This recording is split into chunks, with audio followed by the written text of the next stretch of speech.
കർത്താവായ യേശുക്രിസ്തുവിൻ്റെ നിസ്തുല്യമേറിയ നാമത്തിൽ എല്ലാവർക്കും സ്നേഹവന്ദനം. പരിശുദ്ധാത്മാവ് നൽകി തന്ന ഒരു ചിന്ത വേഗത്തിലൊന്ന് കൈമാറി പ്രാർത്ഥിക്കാൻ ആഗ്രഹിക്കുന്നു.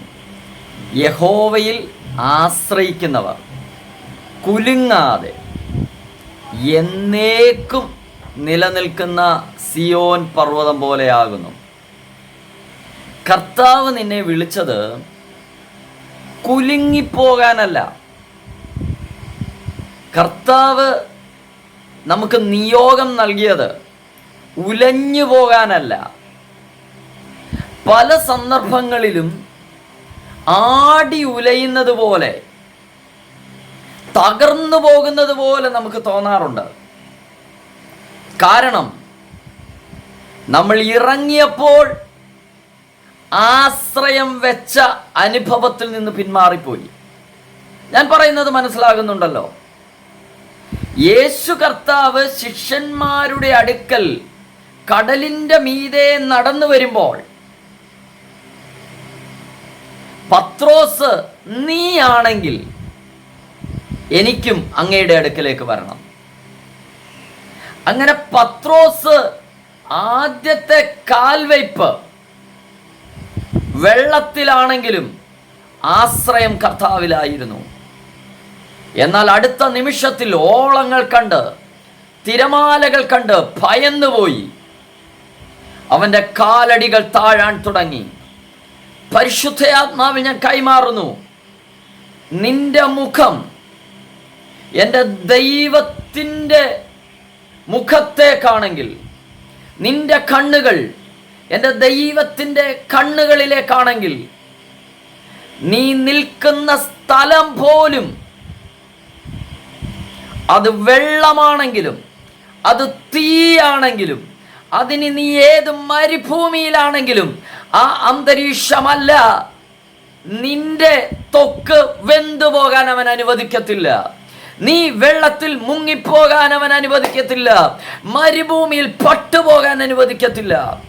പ്രിയമുള്ളവരെ, യഹോവയിൽ ആശ്രയിക്കുന്നവർ കുലുങ്ങാതെ, നിങ്ങൾ കുലുങ്ങിപ്പോകത്തില്ല.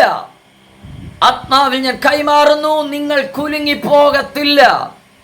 നിന്നെ വീഴ്ത്തിക്കളയുവാൻ, നിന്നെ ഇല്ലാതാക്കുവാൻ, നിലം പരിശാക്കുവാൻ ഉയർന്നു നിൽക്കുന്ന ഇസബേലിന്റെ വാക്കുകളും ബാലിന്റെ പ്രവാചകന്മാരുടെ വെല്ലുവിളികളും, നിന്റെ ആശ്രയം ദൈവത്തിലാണെങ്കിൽ, ഏലിയ പ്രവാചകൻ പറഞ്ഞതുപോലെ, ഞാൻ സേവിച്ചു നിൽക്കുന്ന എൻ്റെ ദൈവമായ യഹോവയാണ്.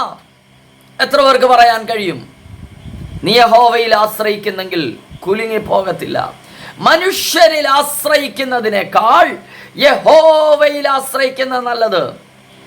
എൻ്റെ ഈ വചനം കേട്ട് പ്രമാണിക്കുന്നവനെല്ലാം പാറമേൽ വീട് പണിത മനുഷ്യനോട് തുല്യനായി മാറും. വൻമഴ ചൊരിഞ്ഞു, വലിയ കാറ്റടിച്ചു, ആ വീടിന്മേൽ അത് അലച്ചു.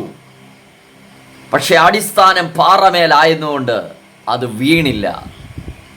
പറയാൻ നിയോഗമുണ്ട്, നിന്റെ ആശ്രയം കർത്താവിലാണെങ്കിൽ നീ വീഴത്തില്ല. തിരമാലകൾ ഉണ്ടാകത്തില്ലെന്നല്ല, കാറ്റുണ്ടാകത്തില്ലെന്നല്ല, നീ വീഴത്തില്ലെന്ന് ആമേൻ പറഞ്ഞു റിസീവ് ചെയ്താട്ടെ. തിരമാലകളെ ജയിക്കുന്ന ഒരു അഭിഷേകം, കാറ്റിനെ ജയിക്കുന്ന ഒരു അഭിഷേകം പരിശുദ്ധാത്മാവ് നിങ്ങളുടെ മേൽ കൈമാറാൻ ആഗ്രഹിക്കുന്നു. പിതാവേ, ഞാൻ യേശുവിൻ്റെ നാമത്തിൽ എൻ്റെ ബഹുമാന്യ ശ്രോതാക്കൾക്കായി ഞാൻ പ്രാർത്ഥിക്കുന്നു. ഇവിടെ മേൽ ഭയങ്കരമായൊരു ദൈവിക അഭിഷേകം വ്യാപരിക്കട്ടെ. ആശ്രയം യഹോവയിൽ തന്നെ. വൻമഴ ചൊരിയട്ടെ, വലിയ കാറ്റ് വരട്ടെ, അതിൻ്റെ മേൽ ആലയ്ക്കട്ടെ. ഇല്ല, അത് വീണു പോകത്തില്ല. കർത്താവ് ഞങ്ങൾക്ക് തന്ന നിയോഗത്തിനായി നന്ദി. ജനത്തെ ഞാൻ ബ്ലസ് ചെയ്യുന്നു. അവർ നിലനിൽക്കട്ടെ, എന്നേക്കും നിലനിൽക്കുന്ന സിയോൻ പർവ്വതം പോലെ.